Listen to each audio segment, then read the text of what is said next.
Donc, Julien, tu as identifié 5 espoirs justement de l'équipe qui n'ont pas encore joué dans la Ligue nationale, mais qui pourraient quand même arriver assez rapidement avec le Canadien. Ouais, donc, tu sais, je voulais un peu là, faire tourner, voir comment les espoirs vont à travers le monde, les espoirs du Canadien cette saison. Puis là, j'ai pris les 5 principaux, du moins les meilleurs. J'aurais pu mettre Jacob Fowler, mais lui, c'est sa première saison dans la NCAA, donc je voulais comme laisser un break, là, attendre de voir justement une évolution d'une saison à l'autre dans la même ligue. Donc, tous les joueurs que j'ai pris, justement, c'est tous des joueurs que j'ai comparés leur saison précédente avec la saison actuelle, puis ils sont dans la même ligue. À part Mayou, que là, lui, bon, il est au Rocket, là, mais il fallait quand même que je le souligne, j'avais pas le choix. Donc, mon premier espoir, c'est, on va parler de notre dernier choix, 5e au total, donc David Rainbacker. Donc, il faut prendre en considération, là, il y a eu un changement d'entraîneur, là, puis il y avait des rumeurs comme quoi il y en avait peut-être un autre. Donc, en tout cas, il y a au moins 2 entraîneurs à date en 25 matchs, puis en tout cas, ça va pas très bien. Son équipe est classée 12e sur 14 équipes dans cette ligue-là. Donc, il est vraiment pas dans une bonne équipe. Fait que, tu sais, c'est sûr que, comme on peut voir, la première vue, il s'enligne pour une saison peut-être légèrement de ça de la précédente, mais son équipe, ça va pas bien. Il y a beaucoup de mouvements de personnel. Il y a eu une blessure aussi quand même. Donc, tu sais, c'est tous des facteurs quand même à regarder, mais tu sais, on n'entend que de bonnes choses là, sur lui. Là, vraiment, là, il y a des matchs qu'il fait littéralement gagner son équipe à lui tout seul. Donc, tu sais, il faut faire attention, mais c'est sûr que ça serait, je lui souhaite l'année prochaine là, de commencer avec le Rocket là, dès l'année prochaine. Puis je pense que c'est ça le plan, honnêtement. Là. Ben, même en fait, Je vais... je croyais entendre que possiblement pourrait arriver pour finir l'année une quinzaine Oui, de matchs aussi avec l'équipe, donc ouais, le ça sera 3 encore mieux. mars, si je me fie à ce que j'ai entendu sur une autre plateforme, qui aurait déjà son ticket d'avion pour le 3 mars pour le Rocket de Laval. Donc c'est ça. Ça va être intéressant à voir, justement, une patinoire qui est plus adaptée, justement, qui est plus proche de la Ligue nationale, en fait, qui est exactement la même. Donc, c'est ça. Ça reste à voir, mais au niveau des points, c'est ça. Ça va ressembler pas mal à l'année passée, peut-être légèrement de ça, dans un club moribond. Il faut le dire. Là, c'est vraiment des pays clubs de la Ligue de Suisse. Puis la Bon, Ligue de Suisse, là, pour vous situer, c'est à peu près aussi bon, au moins aussi bon que le Rocket, que la AHL, en fait. mhm. Peut-être même une petite coche de plus selon un ancien coach, Guy Boucher. Donc, on a Jean-François en commentaire qui nous dit on va rêver encore longtemps de Mishkov, évidemment. Donc, Matvei Mishkov qui a été repêché par la suite par les Flyers finalement, mais tout de même, ça reste quand même, il faut souligner la bonne tenue de Reinbacher à sa deuxième année. Ouais. À sa première année post-repêchage à ce moment-là. Oui, exactement. Donc, ça va quand même bien dans les circonstances. Puis j'ai vraiment hâte de voir. On le voit au camp, là, puis honnêtement, il avait l'air d'un adulte. Là. Mhm. Deuxième joueur que tu as identifié, tu en parlais tantôt, Logan Mailloux. Oui, donc Logan Mayou, j'ai quand même eu l'occasion d'écouter pas mal de matchs du Rocket à date. Il fait beaucoup de points. On parle de 28 points en 40 matchs pour un défenseur recru dans la AHL qui a seulement 20 ans, donc c'est très impressionnant. Honnêtement, là, au niveau de sa productivité, c'est impressionnant. Mais ça, on le savait. Ce qui est bien, c'est qu'il a réussi à transposer ce qu'il a fait aux juniors dans la AHL, ce qui n'a pas été le cas de Josh Brook, rappelez-vous, donc un espoir qui avait été le défenseur de l'année, puis etc. dans le junior, puis qu'il est arrivé dans la AHL, puis qu'il n'a jamais été capable, même pas proche de reproduire ce qu'il avait fait. Tandis que Maillot, lui, il semble être capable de transposer vraiment ses exploits offensifs dans une autre ligue supérieure. Donc ça, c'est une bonne nouvelle. L'autre bonne nouvelle, c'est qu'il y a beaucoup de caractère. Il est pas mou. Tu sais, mettons, je vais comparer à Byron dans sa zone. Byron, des fois, on dirait qu'il hésite un peu à aller vers le contact physique. Maillot, c'est tout le contraire. Là. Il le cherche. Des fois, il cherche trop même, puis il sort du jeu. Ça, c'est une chose.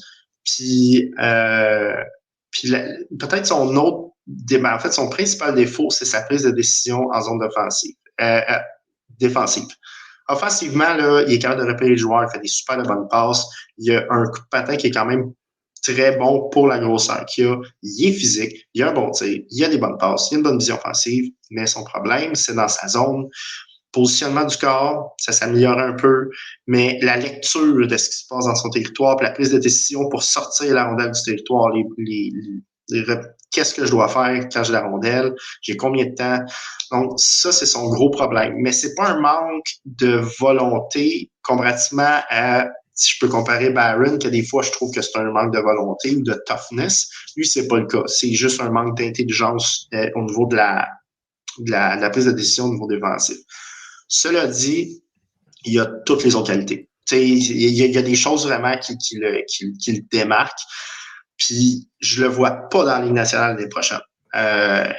Mais je le vois commencer à Laval, mais je le vois faire quelques matchs dans la Ligue nationale. Il va peut-être faire un peu plus de transport en commun l'année prochaine. Entre les deux, je pense que ça pourrait être le premier défenseur à être appelé. Donc, c'est ça. Troisième espoir, celui qui est peut-être le plus attendu par les partisans, Lane Hutton, qui a connu un bon championnat du monde junior avec les États-Unis. Oui, donc un bon champion du monde, peut-être manque de stabilité là, dans son jeu, mais ça reste que regarder les statistiques, là, c'est assez incroyable. Donc, l'année passée, il avait fait 15 buts, 33 passes en 39 matchs. Cette année, il est déjà rendu à 10 buts. Il va faire un peu plus de buts que l'année prochaine, un petit peu moins de passes. C'est un joueur qui est complètement dominant dans son niveau. Encore là, il y a un gros gap entre les deux. Le Canadien va faire comme Cole Caulfield, je vous le garantis. Il va le signer quand sa saison est terminée. Il va venir jouer quelques matchs à Montréal pour voir la température de l'eau. Moi, je m'attends pas à ce qu'il fasse le saut dans la Ligue nationale l'année prochaine. Je m'attends quand même qu'il va jouer quelques matchs à Laval, à moins qu'il y ait un camp extraordinaire. Mais je pense qu'il faudrait qu'il commence à Laval, mais encore là, ça va dépendre. Mais c'est pas, ça va pas être un camp de marqueur quand il va arriver, puis tout de suite, il va être complètement donné. Je ne pense pas, parce qu'il n'y a pas son patin. Je parle pas d'agilité, mais je parle plus de vitesse. Puis, donc, c'est ça. Quatrième joueur que tu as identifié, c'est celui peut-être qui fait le plus polémique dans les choix du Canadien dans les dernières années au repêchage, Philippe Méchard, qui fait bien cette année dans la OHL, mais qui quand même, on s'entend quand même à beaucoup par rapport à ce qu'il nous a offert jusqu'à maintenant. Ben, c'est parce que lui, c'est un petit joueur qui a une bonne agilité, qui a une bonne vision de jeu, qui travaille quand même bien. Il y a quand même un bon tir. Il y a vraiment une belle vision du jeu offensif. Mais, tu sais, je regarde l'alignement du Canadien, puis je le vois pas nulle part. Tu sais, quand tu as cette grosseur-là, puis ces qualités-là, il faut vraiment que tu sois bon. Tu sais, faut que tu sois là très, très bon, à 5 pieds 9, 5 pieds 10. Là. Donc, puis il se démarque pas à ce point-là. Il est bon, c'est un bon petit joueur, mais je le vois pas sur le top 6. Donc, automatiquement, j'ai de la misère à voir comment ça va aller la suite des choses pour lui. Cela dit, c'est excessivement amélioré. À sa première année, il était à 1 point par match environ. Là, il était à peu près à 1,7, 1,8. Donc, c'est vraiment une grosse amélioration. Là, c'est même incroyable. J'ai hâte de le voir à Laval, comment il va s'adapter. Mais tu sais, on a vu là, des joueurs un peu dans ce style-là, tu sais, des Charles Hudon, puis des. Tu sais, c'est pas nécessairement. Il y a un meilleur patin qu'Hudon, par exemple, là, quand même. Mais ça reste que, tu sais, c'est pas. En tout cas, j'ai hâte de voir. Il y a eu un bon championnat quand même, il faut y donner. Puis il y a une excellente saison dans le junior. Il faut laisser sa place. Il est très jeune. Il y a 20 ans, mais ça reste que, c'est ça, j'ai de la misère à le voir un peu à long terme dans l'organigramme du Canadien. Ouais, possiblement aussi que l'an passé, c'était une adaptation aussi vers les glaces nord-américaines. Donc, il y a peut-être ça aussi qui a joué un peu en ligne de compte sur ses résultats, ses points obtenus l'an passé. Peut-être. Mais oui, non, effectivement, il y a du travail à faire dans son cas et ça risque de passer par Laval dans les prochaines saisons. Tu parlais que c'était un joueur qui doit jouer sur un top 6. Là, à l'inverse, c'est un joueur qui peut être utilisé à toutes les sauces du côté du Canadien dans le futur. Owen Beck, qui est un choix quand même très intéressant de cette même QV-là.